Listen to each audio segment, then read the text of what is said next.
All right, I'm just, okay. With pepperoni, Logan? There you go. Just kidding. Yeah, so there we go. Let's go to Annie Cyrus. She's with us tonight.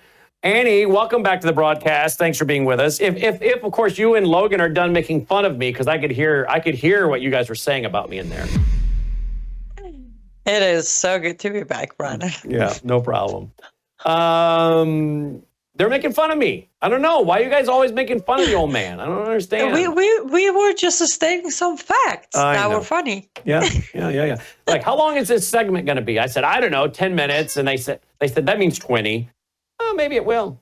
And she's after that squeaky toy again. I hear it, but I don't see it. So I don't understand what toy she brought in there. But that is going over the air, right, Logan? Yeah. Yeah. Which one is it, Dolly? Come here. Bring it here. Oh, there it is. Come here. Bring it here. Let me see it. Let me see it. Let's at least show everybody what you're squeaking. I don't even know what. I'm not even sure what that is. I'm not sure what that is, but you love it. She tears these things up until she gets the squeaky. She tears them up, takes out the squeaky thing, and it's like digging for a prize, like in a Cracker Jack box. But I always take them from her because I don't want her swallowing it. But there you go. You can have it back, but maybe don't squeak it. All right. What would we do without pets to liven up our lives a little bit with all the serious stuff going on? I know you got cats, but I have a dog, as you well know. But man alive, they do have a way of helping us kind of get a little more grounded after all this going on in the world, don't they? They do, yes. Especially, I don't know about your dogs, but one of my cats, he loves to cuddle. So when it's all done and over, as soon as I sit on my couch, he just crawls up. There's like, hold on, let me cuddle with you, make you feel better. Yeah, well, Dolly is a cuddler. She is a cuddler. There's no doubt about it. Sleeps in between Melissa and I every night, all night. All right, so you've got a new one out. You've got a new one out, Dolly. Shh, Dolly, quiet down. History is calling. History is calling. Don't throw the tyrants a lifeline.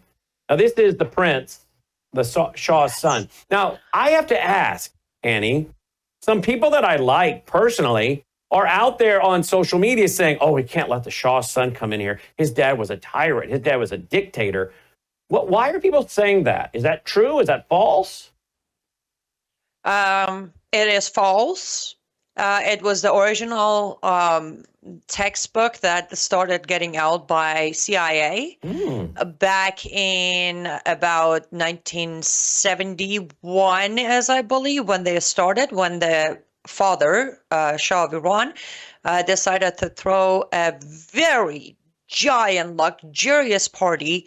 That was not his. He celebrated the 2,500 years of Persian existence. I remember that. And the first reporter from U.S. at location enjoying the luxury started the narrative, and the videos are out there. I can find them at some point, where she reported that as people of Iran suffer through poverty, this is what their king is doing, and the narrative from there started. The tyrant who's taking people's money in food and natural resources and throwing these luxurious parties everywhere, every day. And from there, Sabak has started becoming a problem. By the way, I should note this, and Brandon, I'll be more than happy to write a Substack, and I mean a real Substack about this, but Sabak was trained by Mossad. They were as much of a tyrant as Mossad is. Is Mossad firm? Yes. So was Sabak. So now, I want to make sure you audience, and that's footage, by the way. I think of some of these parties that were being held. I actually watched a documentary on him not too long ago, and if I hadn't, I would not have known about these parties at all. I wouldn't have had a clue what you were talking about. But I had watched those parties. Yes. I was watching this documentary. Otherwise, I would have never known. And a lot of this money was privately raised, correct?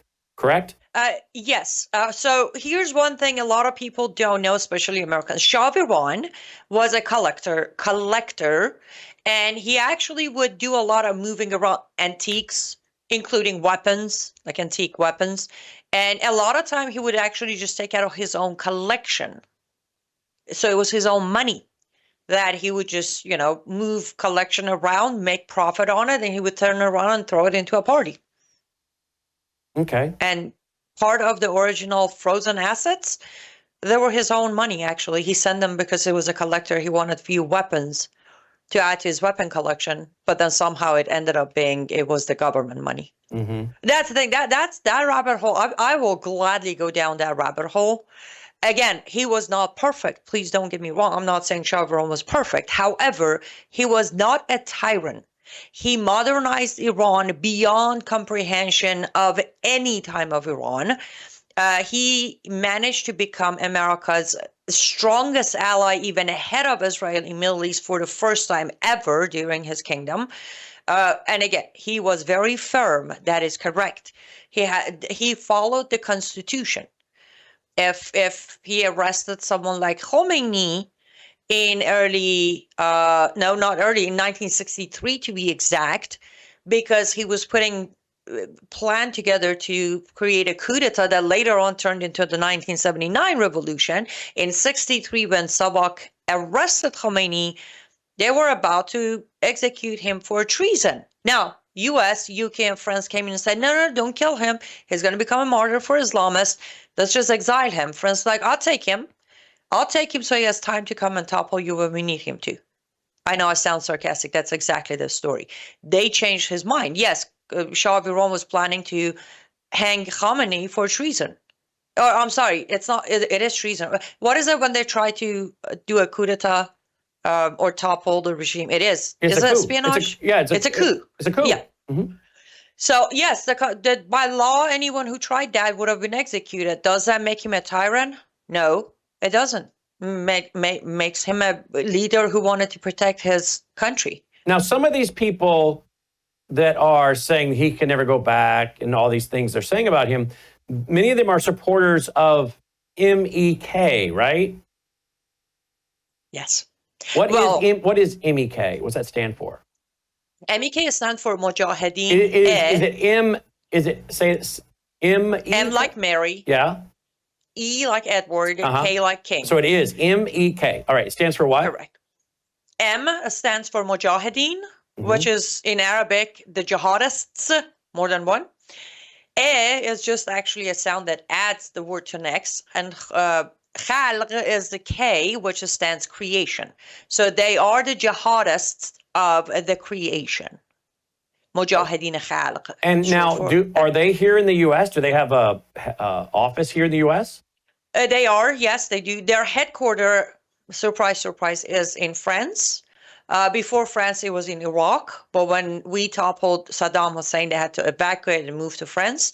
They also do have offices, rallies, members, and active leaders, head level of organization here in the United States of America, mainly in Washington, D.C. Now, why would Americans support this group? Are they not your violent jihadists? Are they a different type of Islamic group pushing for their global dominion without jihad? I mean, there must be something kind of friendly about them to make American leaders, some of them that our audience would respect, in past history, to be associating with them, right?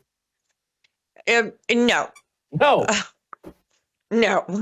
MEK, again, another project I'm working on between translating and all that. I'm working on that. MEK is they identify as a Marxist Islamists. Oh. Now, originally in early 50s, 1950s, MEK started as a full-on Islamic Mujahideen Khalq. Later on, during the 1979 revolution, shortly before that, when some of the head and leaders were having present, some of the secondary levels were like, hey, what if we go from Islamists to Marxists? Because Marxists had a lot of wills in Iran at that point. They were getting support from Soviet Union to push Marxism in it. Why don't we become Marxist? Later, when the leaders were released and they were set free and then they escaped to Iraq, they're like, hey, how about we become the Marxist Islamist? Nobody out there can compete with us, and we're going to have support from every end. Red-green axis in real meaning of organization. So they started to become Marxist Islamist. A lot of Americans would like for you to believe that they are the moderate Muslims.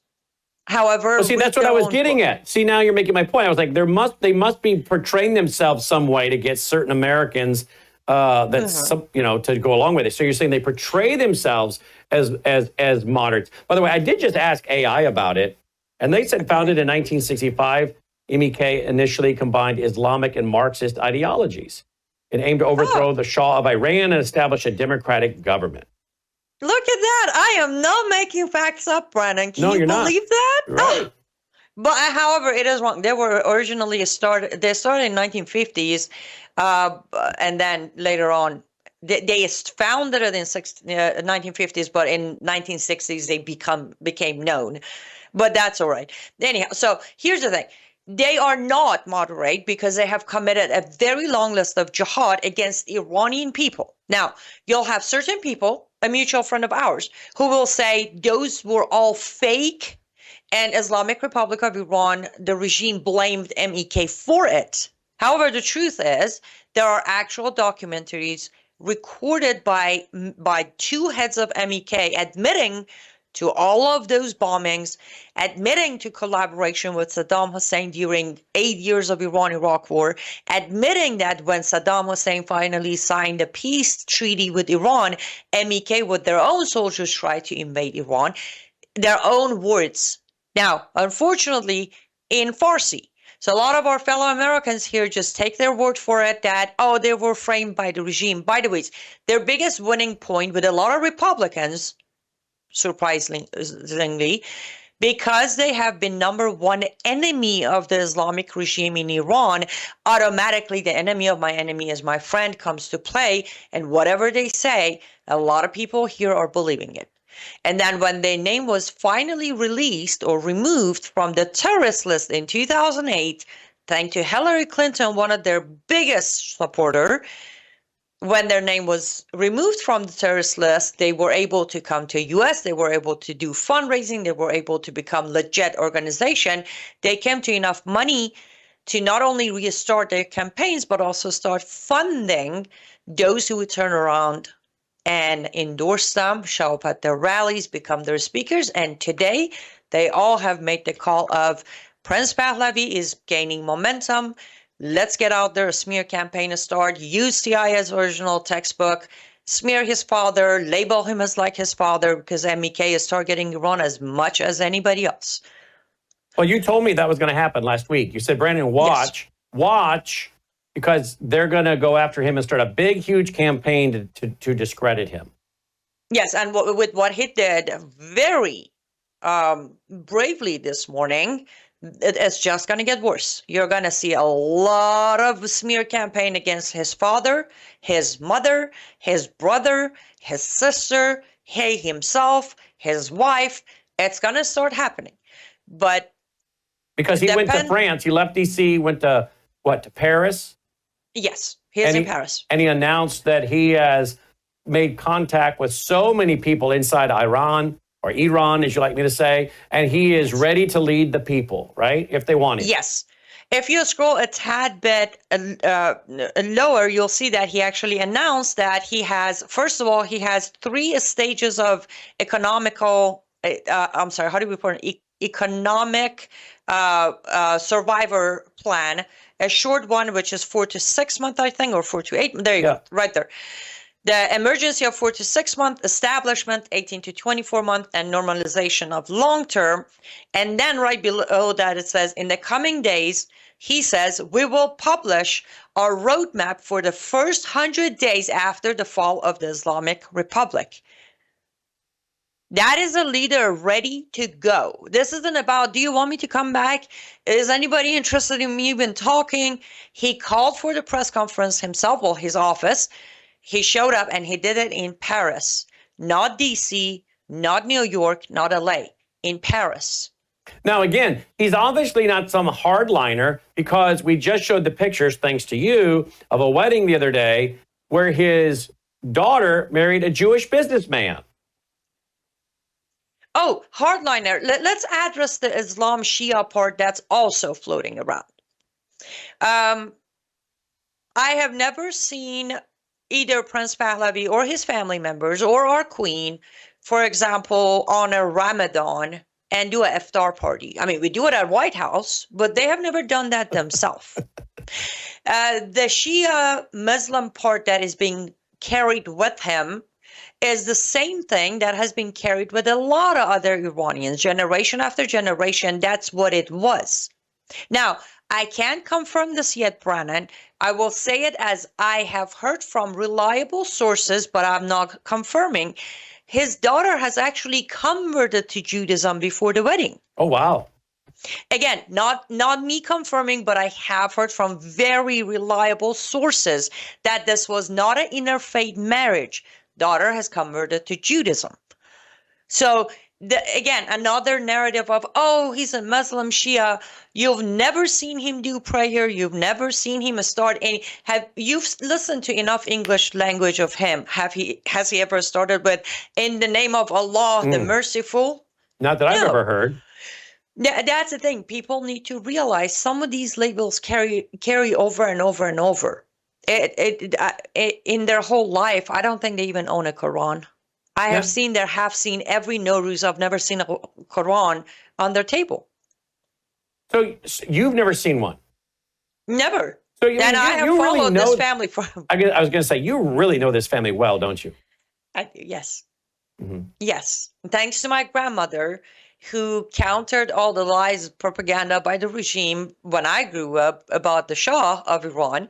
I got very curious about this man being the father. When I came to America, I started studying his life. For a while, I was actually very upset with U.S. for kicking him out while he was dying of cancer. And then from there, I started following our queen from there, Prince Pahlavi, his wife, children growing up, all of that. So yes, I do know a lot about them on a personal level, on a policy level, on a faith level, on a love of country level. But going and doing this in Paris was definitely a big sign today. And also, he did say the whole thing depends on one thing and one thing only, and that is for West to stop throwing lifeline at the regime. That was another direct message to exactly our administration here. So he said to the administration, not naming them, stop throwing a lifeline to the regime. Yes. And yet tonight we have President Trump, as we know, quote, congratulations to everyone. It's been fully agreed by and between Israel and Iran that there will be a complete and total ceasefire in approximately 6 hours from now. This was this afternoon he put this out. When Israel and Iran have wound down and completed their in-progress final missions for 12 hours, at which point the war will be considered ended. Officially, Iran will start the ceasefire, and upon the 12th hour, Israel will start the ceasefire, and upon the 24th hour, an official end to the 12-day war will be saluted by the world. During each ceasefire, the other side will remain peaceful and respectful on the assumption that everything works out as it should, which it will. I would like to congratulate both countries, Israel and Iran, and having the stamina, courage, and intelligence to end what should be called the 12-day war. This is a war that could have gone on for years and destroyed the entire Middle East, but it didn't and never will. God bless Israel. God bless Iran. God bless the Middle East. God bless the United States of America. And God bless the world. Donald J. Trump, President of the United States. He put this out at 6:02 Eastern Standard Time tonight. What do you make of this? Not going to happen. And let me explain why not going to happen. I actually sent you an email with 2 attachments. Mm-hmm. Both of them from his Truth Social. Okay. One of them is just the one-liner of, I think, congratulations, world, we can now live in peace or something like that. Yep. Which I actually giggled. I think I almost sounded like Kamala Harris when I giggled at that one. And then the second one I have sent you, which was right before this one. Did you send them to me or to Logan? To you. Okay. Should have sent it. Did I send it to the wrong person? Sorry. I don't know. I'm gonna look. It's just 2 attachments. The second one is the one that he put before this one, which I ended up putting it on my Substack, and I said, please, somebody make this make sense, please. Yeah. The second one, if you open the longer one, I don't know if you've seen the longer one or not, Brandon, but when you read this, my head goes in, who is this guy? And again, this is not me being anti-Trump. Do you mind reading it so I don't? Iran has officially responded to our obliteration of their nuclear facilities with a very weak response, which we expected, and have very effectively countered. There have been 14 missiles fired, 13 were knocked down, and 1 was set free because it was headed in a non-threat threatening direction. I'm pleased to report that no Americans were harmed and hardly any damage was done. Most importantly, they've gotten it all out of their system, and there will hopefully be no further hate. I want to thank Iran for giving us early notice, which made it possible for no lives to be lost and nobody to be injured. Perhaps Iran can now proceed to peace and harmony in the region, and I will enthusiastically encourage Israel to do the same. Thank you for your attention to this matter. Donald J. Trump, President of the United States. I'm still trying to make that one make sense, let alone the second one. What? I'm sorry. Does Donald Trump actually think he's running a daycare and he offered everybody afternoon yogurt, so everybody's taking their nap now? Does that truth sound like this, or am I just extremely crazy now? But aren't you kind of shocked that Israel would even agree to this? I mean, I thought Israel was going to go until they were done. Well, here's the thing, though. Israel has, let's be fair, Israel has agreed to a lot of other ceasefires with Hamas too, right? But they didn't necessarily go for a ceasefire. An agreement. Now, I will say this, for everybody who was so mad at me Saturday evening for putting out what I put out, saying this is going to be where Trump is going to tell Israel, we achieved what you were looking for, now go for a ceasefire, and then he's going to throw more oxygen at the mullahs. I was called every name under the sun. My Facebook page was demonetized by a coordinated attack from everybody who was mad at me for accusing Trump of even having such a thought. You're welcome. Oh, by the way, people shouldn't be organizing campaigns against people expressing their beliefs and opinions. And you're telling me that so-called conservatives attacked your Facebook page to get to do what? Demonetize you or what? So I'm going to be more precise. I don't think this was necessarily conservative. This was the MAGA members who first started by attacking me verbally on the comment sections, on private messages, and then by Sunday, I got a notice from Facebook that 78 reports have been placed on my page and they have to review them. So temporarily, my monetization is suspended until they come to a conclusion. Wait a minute. I thought MAGA people were free speech people. Don't shut us down. I mean, if you want to have your beliefs and promote what you want to promote on your Facebook page, that's your business. No. MAGA as a movement, as a group, believes in you either say Trump 100% correct, can do no wrong, Lord and Savior, or they're going to come at you with everything they got. And this is my first interaction with them. But the point is, even my opinion, guess what? It was 100% accurate on Saturday, and the Substack is up. It's public. Anybody can go look at it. I'm not touching it. I said there are two things he's going to do. Either have his CIA get involved with regime change, or wait, he's going to go and say, Israel, we did what you wanted to do, ceasefire. Let's give oxygen to the mullahs. What he put out this afternoon is exactly the second guess I had about him. I said it from day one when he started negotiating. He's going to keep dancing with the devil. This ceasefire is. But I'm shocked that Israel is going to take this because I don't think they will. No, you don't think they will? Okay. I don't think they will because first of all, again, all day I've been watching. It is such a blessing sometimes to know both languages, right? You've been watching Iran and Farsi? I've been watching Iran's direct channel, news channel, listening to their propaganda machine, and then watching our side and Trump's propaganda machine. And that would be Fox News, in my opinion, the CIA channel, Fox News. Oh, no, I've been just watching Trump himself, like his Truth Social. But you would agree that CNN's, I mean, Fox News seems to be pushing the military-industrial complex line, in my opinion. Would you agree with that? Absolutely. And that's why I can't. It's maybe 35 seconds to a minute and I'm done with Fox. I'm like, I can't even watch. How does anyone listen to Fox and believe a word? A word. The same thing with the other side. Again, I'm watching, there are all, and that's why I was laughing and I was crying and I was frustrated. So we told them we're going to hit their Fardo so they could move uranium. They told us they're going to hit our bases so we could make everybody. What is this? A soccer game, a strategy? Brandon, I almost today, I feel like, where do I go next? Because none of this is making any sense anymore. They're telling us to evacuate. We're telling them to evacuate. Why did we spend $43 billion? Sorry,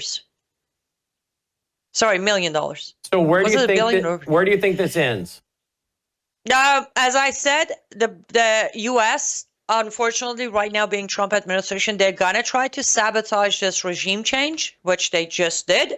They're gonna keep trying. However, from what I've seen, what I've heard, and what I'm receiving on personal phone calls, people of Iran are done. So is Prince Pahlavi. So U.S. can keep trying to sabotage this regime change. U.S. can continue throwing oxygen at the regime.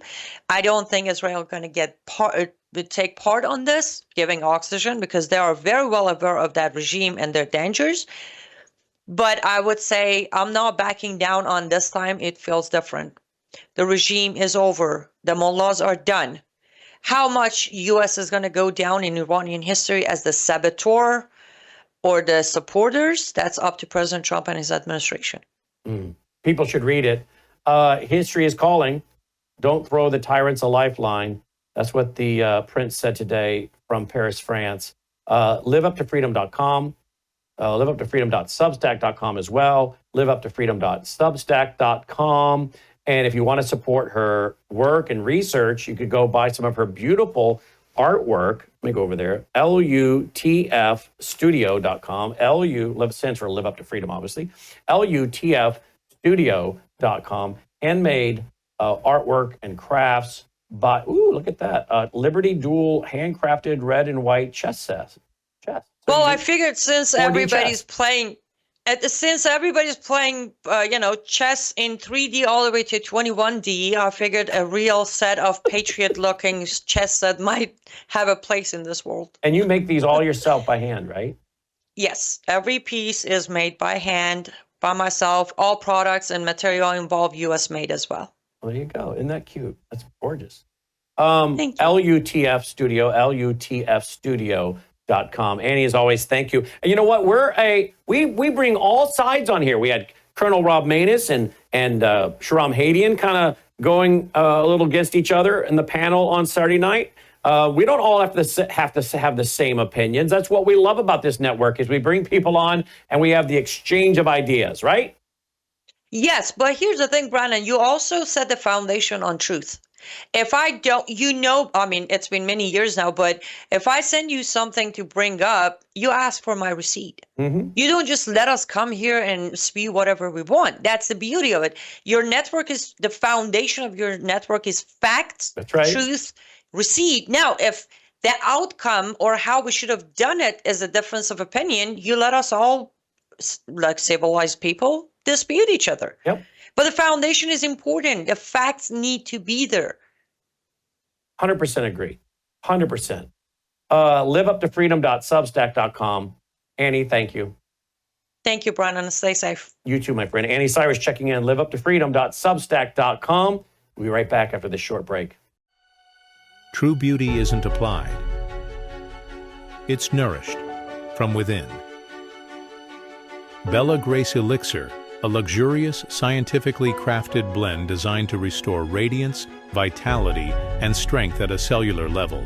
At the heart of Bella Grace Elixir lies cat's claw, a powerful herb from the Amazon known for its ability to control inflammation and protect collagen. With Verisol collagen peptides, it goes beyond the surface, stimulating your body's natural collagen production to reduce fine lines, improve skin elasticity, and promote real, visible change. Bella Grace Elixir doesn't stop at collagen. It includes astaxanthin, one of nature's most powerful antioxidants. 6,000 times stronger than vitamin C, astaxanthin protects your skin from harmful UV rays and environmental stress, while locking in hydration and promoting a radiant, youthful glow. Experience the power of nature with Bella Grace Elixir at melissahousebg.com. Discover the science behind Bella Grace Elixir at melissahousebg.com. Read powerful testimonials from doctors and real customers who've experienced life-changing results, and explore other wellness products from Bella Grace. Bella Grace Elixir is more than just a product. It's a solution. Visit melissahousebg.com today.